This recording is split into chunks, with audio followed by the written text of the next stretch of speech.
ነገሩ ምን መሰላችሁ? እቺ ጓደኛው እነዚህ ሁለት ግለሰቦች ጓደኛሞች ነበሩ። ከዛም በሆነ ጊዜ ይጣሉና በሆነ ነገር ይጣሉና ይለያያሉ። እቺም ሌላ ቦታ ነው የምትኖረው፣ እቺም ሌላ ቦታ ነው የምትኖረው ማለት ነው።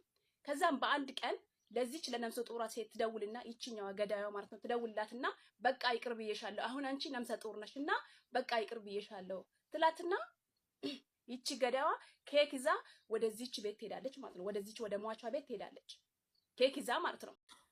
እንዴት ናችሁ? ደህና ናችሁ ወይ? ውድ ቤተሰቦቼ በጣም ደህና ነኝ። እግዚአብሔር የተመሰገነ ይሁን። ቸሩ መድኃኔዓለም የተመሰገነ ይሁን።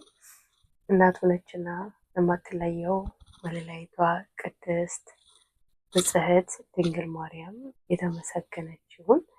እኔ በጣም ደህና ነኝ። እግዚአብሔር ይመስገን ስለተደረገልን ሁሉ ነገር፣ ስላልተደረገልንም ሁሉ ነገር እግዚአብሔር የተመሰገነ ይሁን። እዚች ሰዓት እና እዚች ደቂቃ በራሴ ፍቃድ ስላልኖርኩኝ እሱ ፈቅዶልኝ ስላኖረኝ እግዚአብሔር ይመስገን። ግን ሶሻል ሚዲያ ላይ የሰሙት ነገር ግን እውነት አልቅሼ ወጥቶልኝ ነው ማለት በጣም አልቅሼ ሲወጣልኝ ነው የመጣሁት እና አይኔ ራሱን እዚህ ሆኗል። ግን ሶሻል ሚዲያ ላይ ማልቀስ እንኳን አልፈልግም። እዛው ጓዳ ነው እኔ ማልቀስ የምወደው። ያየሁትን ማመን ያቃተኝ የእውነት ማለት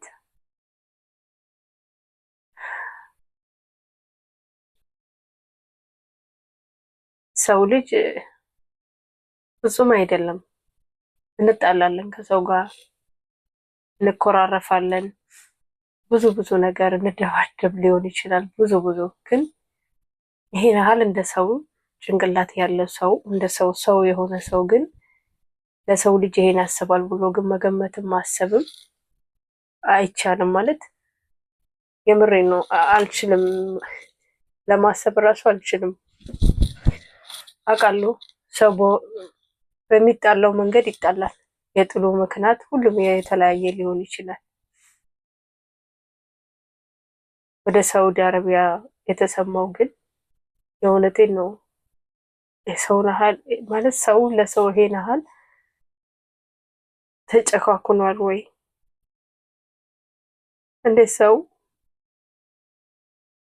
አንድ ሰው ጋር ተጣልታችሁ በይቅርታ ሰበብ ይቅርታ ብላችሁ ያን ሰው ትገላላችሁ? ማለት ምን ያህል እንዴት ትጨክናላችሁ? እንዴት ነው በቃ እጃችሁ አምሯችሁ በቃ ሙሉ ሰውነታችሁ እንዴት ነው የሚታዘዝላችሁ?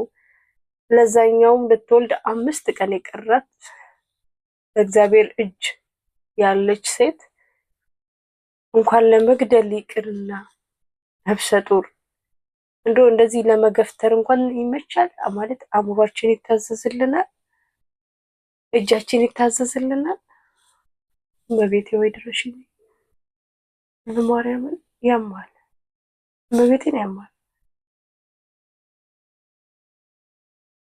የሰማሁት የእውነት ይሄ ድርጊት እውነት ተፈጽሞ ከሆነ በቤቴን እንጃ አላውቅም ወዴት እየሄድን ነው እንጂ ከእንስሳም በታች ሆነናል ማለት ነው። እንስሳ እንደዛ አያደርግም ማለት አስገዳዩ ለቅሜ እንዴት እንደማብራራ እንዴት እንደምናገር ራሱ አንደበቴን እየያዘኝ ነው።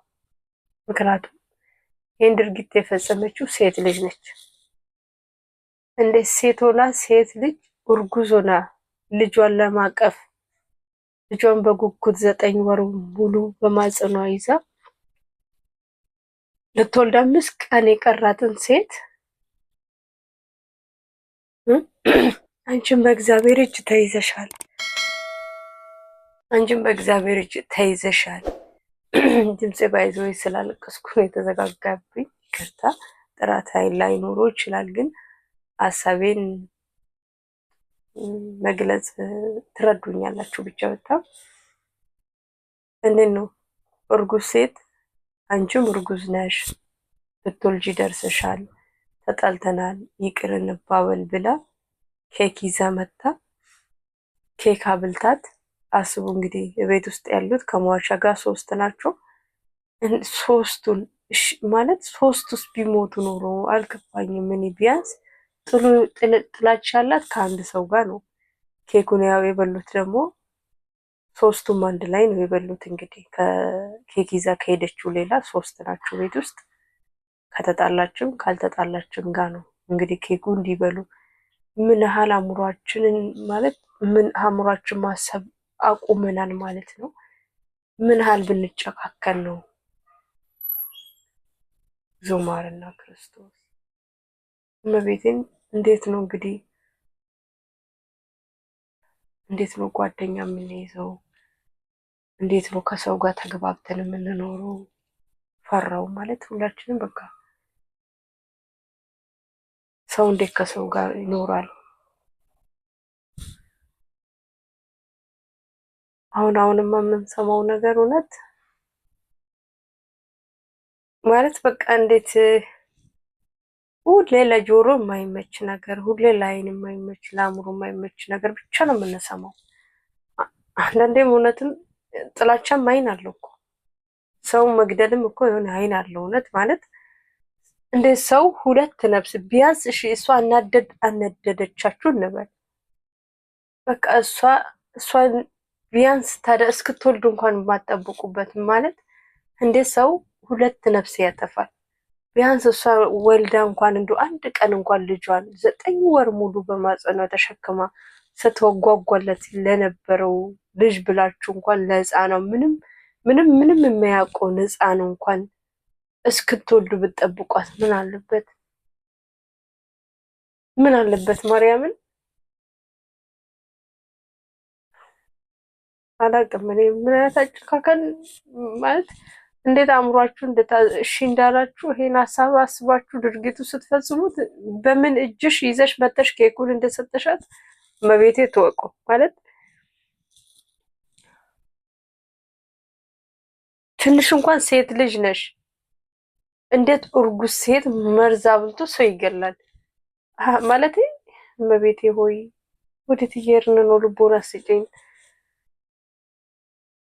ትንሽ እንኳን ሕፃኑ እንኳን አሳዝንሽ።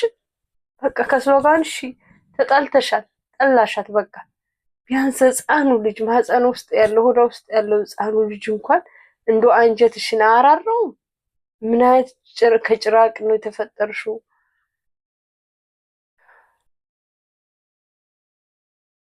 እንስሳ እኮ የአራዊት እውነት አራዊት እንኳን የማይበላውን ነገር እኮ አይገልም። አራዊት እንኳን ለሆዱ ርቦት ነው እንጂ የእውነቴን ነው ርቦት እንጂ ከዛ ሌላ አይገልም። ታዲያ ሰው ከሰው ጋር እንዴት ይኖር? ሰው ጓደኛ ይዞ ከጓደኛ ጋር እንዴት ይኖር? እመቤቴን ነው የምላችሁ። እኔ እርጉዝ ሴት ሳይ በተለይ ሆዷ በጣም የገፋ ሴት ሳይ እኔም በሙሉ አይኔ አላይም። የመብራንም በሙሉ አይኔ አላይም። እፈራለሁ።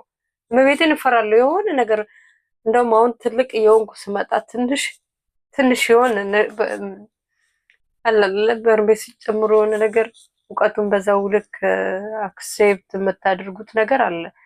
የእውነት እኔ እርጉዝ ሴት ሳይ ቀና ብዬም በሙሉ አይኔ ደፍሬ አላይም።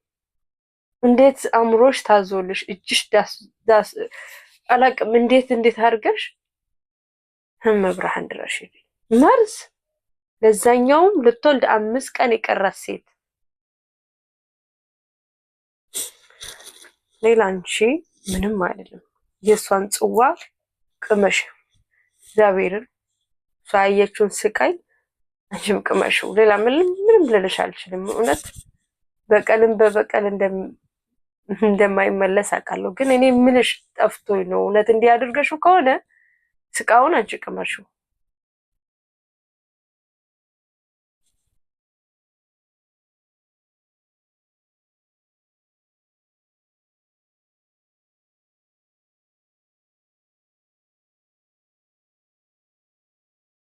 ውድ ቤተሰቦች በሌላ ቪዲዮ እንገናኛለን። መልካም ተረጋግቼ ላወራ ሀሳቤን ልገልጽ ራሱ አልቻልኩኝም። በጣም ረብሽብሽ ብያለሁ። ገና ሳስቡ ራሱ